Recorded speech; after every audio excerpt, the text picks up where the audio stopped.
Ya estamos de regreso y vámonos con Iracema Andrés, economista, quien me da mucho gusto recibir aquí en la Agenda Pública. Iracema, ¿qué tal? Muy buen día.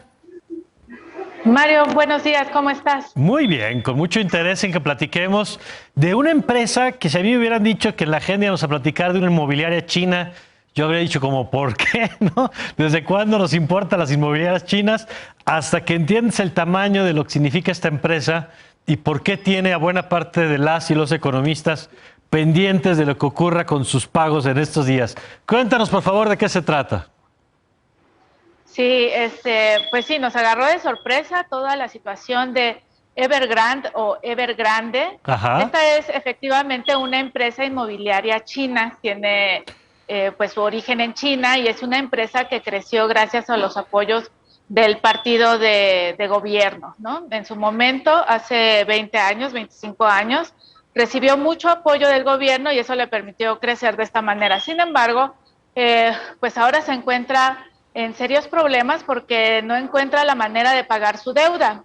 Para entender el tamaño de su deuda, ellos deben 310 mil millones de dólares, Sí. pero el valor de la empresa y el valor de activos es menor al tamaño de su deuda. Claro. Entonces, es realmente preocupante. Oye, Iracema, además, me daba un dato Luis Miguel González, el director del Economista, que el tamaño de la deuda es mayor a la deuda exterior de México, como para dimensionar el tamaño de la empresa, de la deuda, digamos.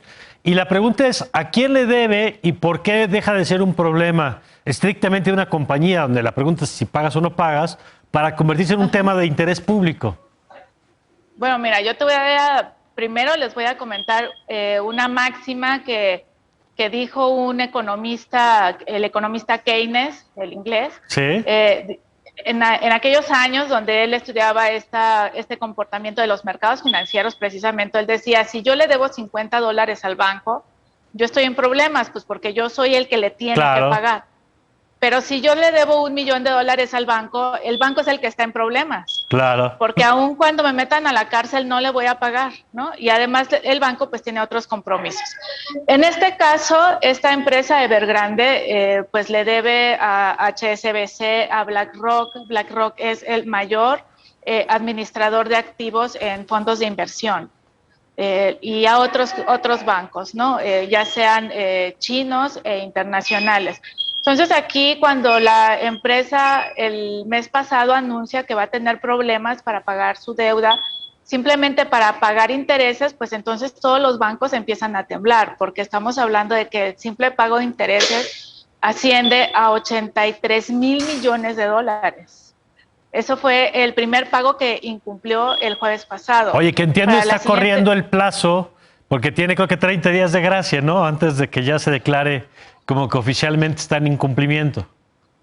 Sí, tienen los 30 días de gracia y además se los van a dar, porque los acreedores lo que buscan es llegar a algún acuerdo para que esta empresa pueda pagar, si no, pues se puede volver una bola de nieve.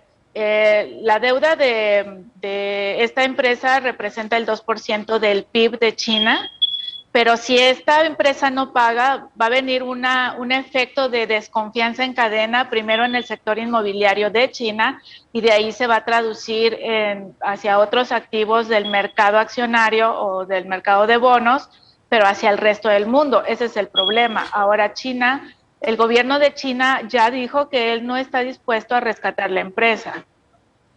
Que esa es una de las preguntas que se hacía. Esta expresión que escuchábamos en el 2008 de estas empresas de Estados Unidos que son tan importantes, que decían demasiado grandes para caer y que partían de la premisa de que el gobierno las iba a rescatar justamente para evitar el efecto en cascada. Y aquí China está diciendo, pues hasta ahora yo no voy a meter las manos. Y te pregunto, ¿qué puede significar? Porque ya sabemos que esto depende de si paga o no paga, si hay acuerdo con los acreedores o no. Es decir, tú eres economista, no psíquica, no tienes una bola de cristal, pero ¿qué? No, todavía no. Todavía no. Y si la consigues, nos la cuentas, por favor. Pero potencialmente... Primero déjame ver si funciona. Bueno, potencialmente, ¿qué efectos podría tener si esto escala para una economía como la mexicana? O sea, si es un tema que los mexicanos tendríamos que estar mirando. Fíjate que he estado analizando todo el impacto que puede tener vía precisamente fondos de inversión. se puede pensar, el primer impacto es de confianza, ese es el primer impacto. Cuando los inversionistas de bolsa, los grandes inversionistas que también son bancos, ven que una empresa puede quebrar, se empiezan a retirar del mercado buscando pues no tener pérdidas, ¿no? Sin embargo, hace un momento les hablaba yo de BlackRock, que tiene una gran participación de esta, bueno, por un lado es un prestamista de esta empresa, pero por otro lado compró activos de la empresa para que integraran sus carteras de inversión. Okay. O sea, los inversionistas, de alguna manera, los inversionistas de BlackRock han invertido en esta empresa, sabiendo o no sabiendo, pero han invertido. Desde ese punto de vista, que las personas, por ejemplo, tú o yo, si tenemos un fondo de inversión que integra este tipo de acciones, realmente no vamos a tener mucho problema, porque afortunadamente las carteras suelen ser diversificados. Exacto, contienen diferentes instrumentos y eso permite minimizar el riesgo de una acción. De acuerdo. Entonces, los inversionistas pueden estar tranquilos. El otro efecto es, hablaba yo de la confianza o la desconfianza. Ahorita hay mucha incertidumbre, eso genera volatilidad precisamente porque el sector financiero no sabe cómo se va a resolver la situación.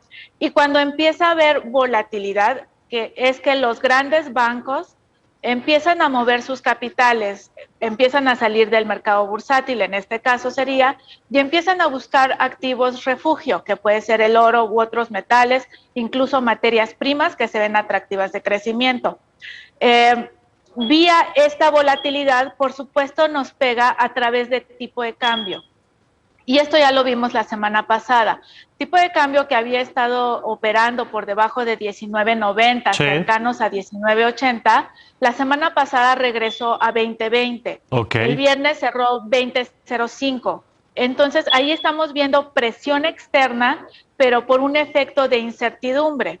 Y no nada más es sobre tipo de cambio. Cuando hay este tipo de incertidumbre, que el primer impacto es tipo de cambio, el segundo impacto va a ser sobre las tasas de interés. Ya. La semana pasada, la tasa de interés del bono M10, que es el de referencia internacional, alcanzó niveles máximos en varios años, alcanzando 7.89%. Y mucha gente dirá, bueno, pero ese es una tasa de interés de un bono de gobierno y yo no invertí ahí. Pero resulta que el gobierno tiene que pagar, el gobierno mexicano, claro, tiene que pagar deuda y la tiene que pagar a esos niveles de tasa. Claro, entonces se va encareciendo para, ¿sí?, todos, ya. Así es, para todos. Entonces, no es un efecto directo sobre México, pero poco a poco, si eso no se resuelve, sí tendríamos un efecto, pues, primero sobre los mercados financieros. Y finalmente todos participamos en los mercados financieros. Quizás lo vamos a sentir más a través del tipo de cambio, que es el que primero recibe el impacto. De acuerdo. Pues ojalá no sigamos hablando de esto, porque significa que se arregló y hablemos de otras cosas. Claro. Pero si no se arregló, ya volveremos seguramente sobre el tema. Muchas gracias por habernos acompañado. Con todo gusto, hasta luego. Gracias Iracema Andrés.